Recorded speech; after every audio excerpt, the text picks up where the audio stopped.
Seigneur. Pour qui nous fait match d'exercice avec le Seigneur. Alléluia. Ils sont d'accord, moi. Vous êtes pas avec le match d'exercice avec le Seigneur? Alléluia. Merci Seigneur. Là, nous chantons le chant qui dit je chanterai. Alléluia. Parce que nous avons la joie ce soir. Alléluia.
Est-ce que vous bénissez ce soir? Alléluia. Nous faisons un petit exercice, d'accord? Est-ce que vous êtes d'accord avec le pasteur? Père Dieu qui l'a dit d'accord? Elles sont bien simples. Nous disons, nous bon Dieu, libère grand, libère grand, libère grand. Nous bon Dieu, libère grand, libère grand, libère grand. Nous bon Dieu, libère grand, libère grand, libère grand. Nous bon Dieu, libère grand, libère grand. Après, nous vous disons une petite affaire, Seigneur. Ça fait une petite affaire, une grosse affaire. Satan, Satan, vous êtes d'accord? Après ça, on va aller continuer nous dire, nous la main qui bénit, nous la tête qui bénit, nous le pied qui bénit, et nous Dieu nous le corps qui bénit. Amen? Nous allons ça? Amen.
maintenant. Oh, merci Jésus. Nous lèvons la main. Nous lèvons la main ce soir. Alléluia. Vers sa grand Dieu là. Merci Seigneur. Merci Jésus. Maintenant même, la porte du ciel est ouverte. Nous recevons ce soir. Nous recevons ce soir. Le Saint-Esprit est visiteur ce soir. Ta présence est là, Oh. ta présence est là, papa. Ta présence est nous voit, Seigneur, c'est pas mal. Que l'esprit de Dieu, Seigneur, ce soir, alléluia. Merci de ta présence, papa. Ta présence, il fait nous du bien, alléluia. Oh, merci, papa. Oh, merci, Seigneur. Oh, yes.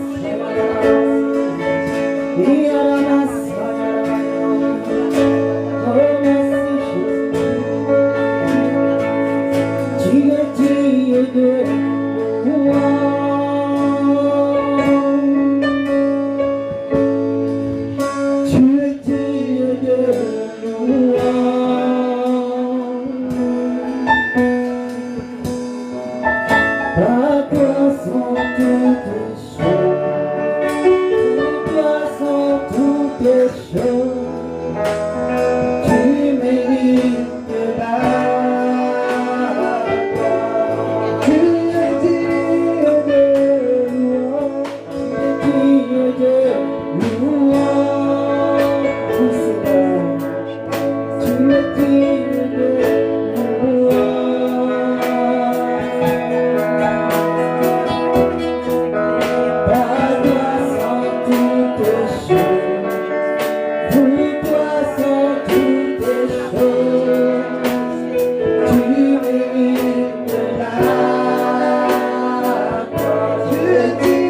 faveur de toi, papa. Donne-nous une petite faveur de toi ce soir, alléluia. Tu es digne, Seigneur, alléluia. Tu mérites l'honneur, alléluia. Tu es digne, Seigneur.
Que ta volonté soit faite sur la terre, dans le ciel, papa.